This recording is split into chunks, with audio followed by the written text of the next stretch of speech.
How do? It's time for the end of year awards. So 2020 has been a fun year, what with COVID, lockdowns, pubs not being able to operate the way we used to. So I thought, do I want to acknowledge the year? But I think there's been some amazing beers, there's been some amazing bars, and I just think it's the right thing to do. So this channel was born out of lockdown boredom. It's something that I thought about doing for a long time, but the opportunity, I've always put it off. Confidence, not thinking I'd be very good at it. I still don't think I'm very good at it. I'm still learning all the time, but it's something that I just thought I'm going to take the plunge and do. I've always been a big fan of beer and trying new beers, so I thought, let's just record it and see what happens. So the first award is for Beer of the Year. Now, my Beer of the Year, sadly I never reviewed on this channel. The early contender was Siren's Dark and Perilous Nights. It's an Imperial Dark Ale that's got big flavours of fudge, chocolate, brown sugar running through it. I got it in the Fat Gadget in about March, and it was about £7.50 a bottle at the time, and it was that good. I bought another one of it because it was amazing, and all year that has been the beer to beat. And even when I was reviewing on the channel, it was still the beer to beat in my head. And then when I turned 40, we went away for the weekend, and we went to Southampton for the weekend, and we went into Reading and we went into Brighton, and we went to Phantom Brewery, and I got to try a bottle of Nerd Brewing's collab with Emperor's Brewery. Nerd Brewing are from Sweden, Emperor's Brewery are from Colville in the UK, and it's called Yoda Condition, and it's a toasted coconut and maple syrup imperial stout, and it is the best beer that I have ever drank in my life. It is absolutely amazing. Real thick body, the flavours of maple syrup and coconut were in abundance. It was an absolute joy to drink, and I think it'll probably be one of the best beers I ever drink in my life. So my beer of the year is going to be Nerd Brewing Dark Yoda Condition. I was getting mixed up with Siren's Dark and Perilous Nights. So it's Nerd Brewing and Emperor's Brewing Yoda Condition. My beer of the year that I've reviewed on the channel, I've reviewed some very good beers. Off the top of my head, the Glen Noble, which is a collab between Poyala and Tempest Brewery. That is a Scotch ale, was exceptional. Brewdog's Dog Eye was a return to form for Brewdog. I've always liked the dog series that they do, which is like an Imperial chili stout, and this year's was no exception. It was brilliant. But my beer of the year that I've reviewed on the channel will be Polly's DDH Spur, a 10% triple IPA. It is exceptional. It is probably one of the best IPAs that I've ever drank. It is faultless in terms of quality. Under normal years, it would have been my beer of the year, regardless of whether I'd reviewed it or not. But it was just, I've drank the Nerd Brewing one, and nothing's going to top it this year. But if you check back on my review of DDH Spur, you'll see why I thought it was fantastic. My brewery of the year is my next award, and this shouldn't come as a shock for those that watch the channel a lot. My brewery of the year is Deya. I think Deya this year have made their beers more readily accessible and available due to COVID. In the past, Deya beers have been hard to source. Deya are based in Cheltenham, and I'm based in Carlisle, right in the north of England, so getting the beers up here has been difficult in the past, but this year Deya's online shop made it really easy to get them, and they did their beers in groups in 6-packs where you got 3 beers, 2 of each, so they were good for splitting with friends. So this year I looked back on my Untapped, and usually Brewdog, because I've got a Brewdog Bar in Carlisle, is usually my number one, and they still were, but it's usually Brewdog, Northern Monk and Overworks are the three breweries that I drink the most of, mainly because of accessibility, and Northern Monk get a lot in the supermarkets, but this year Overworks dropped out and Daya went into it, so I think that kind of shows the year they've had. I think the IPAs that they do are amazing, but I also tried Hefeweizens, I tried table beers, I tried Imperial Stouts, I tried Raspberry Berliner Weiss, and they were all brilliant. So Daya is my brewery of the year. My supermarket of the year is the next award, and this one was a tough one. There's two standouts. We don't have a Waitrose up here. We're not posh enough for a Waitrose in Carlisle, and Booths is about 16 mile away. So I've only been in Booths maybe twice this year. So they aren't in the running for me, just for accessibility. But it's a two-horse race, and it's between Morrison's and Tesco.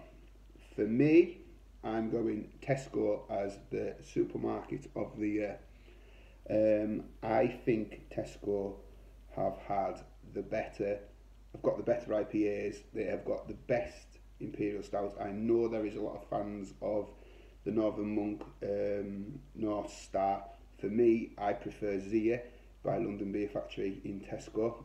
They got the Vocation Imperial Kirshen, so I think the stout game has been better, and I think the IPAs that are in Tesco are better on the whole. Morrison's have massively upped their game in 2020. I've had a fantastic year, and it is as close as it's ever been for which supermarket is the best. But I'm going to go with Tesco. I think Sainsbury's have improved towards the end of the year, but they still need to work on their pricing. I think Marks and Spencer's have improved this year, again need to improve on their pricing and also with their availability of beers in some stores. Aldi and Lidl have also improved this year, but their best beers tend to be the ones that come in the seasonals, I've found, and in the like the Lidl middle and the Aldi aisle where you get the random bits and bobs. So I think if they can work on getting their core range beers sorted, I think Lidl and Aldi will improve in 2021. As for Asda, I think Asda need to improve their game all round. I think the beers are average at best in Asda, and they are easily the bottom runner out of all of those supermarkets. I would much rather go to Lidl and Aldi for beer rather than Asda. Tesco and Morrison's both need to improve on their getting the beers out at similar times. I totally get it's a logistical nightmare, but I have seen no end of abuse. Some of it's undeserved when some of these beers appear in supermarkets when they say they're gonna and they're not in. So if they could improve on that, if either of those, then I think they'll probably be my supermarket of the year for 2021. But I'm going with Tesco as my supermarket for 2020, sorry. My beer city of the year. Now, this is visiting city, going to different bars, bottle shops and whatnot. Obviously, this year with COVID, it's been a lot of a challenge getting out and about, but when restrictions eased, we have managed to get away. We went up to Scotland for the weekend, and we went to Perth and St Andrews and Dundee. I've had a day away in Newcastle, and I've had a day away in Lancaster. I've had my birthday weekend away, where I went to Southampton, Reading and Brighton, and we had a long weekend away where we went to Oxford, Bristol and Swansea, calling into Cardiff and into Cheltenham on the way home. So they are the only places I haven't been able to get abroad, so it is limited this year. However, my beer city of the year is Bristol. Bristol was the first time that I'd been, and I was amazed at the high-end quality bars, craft bars that are in Bristol. We went to the Left-Handed Giant Brew Pub, and it is an exceptional tap room in an amazing location. You've got, just coming over the river from it, you've got Brewdog Bristol, which was a lovely little Brewdog bar, and you've also then got King Street, which is just row upon row of craft beer bars. The choice, the variety in Bristol. There is Belgian beer bars, there is traditional bars. There's a lot of breweries that are there that I never even got the chance to get to. So it's a one that I'd like to go back to. Hopefully we will in 2021. But my beer city of the year is Bristol. My bar of the year. Now, this was an award that I ummed and ahed about whether I wanted to do because of restrictions to places. I think any bar that's managed to survive this year needs like a round of applause, because it's been a very trying year for the industry. I've seen bars this year that I love that have been shut, bars that have never reopened, and bars having to operate in a manner that they are not used to and having to adapt. So given this award is difficult because it's awarding a bar who I've never seen before, and just seeing how they've adapted and the feel that I had of the place.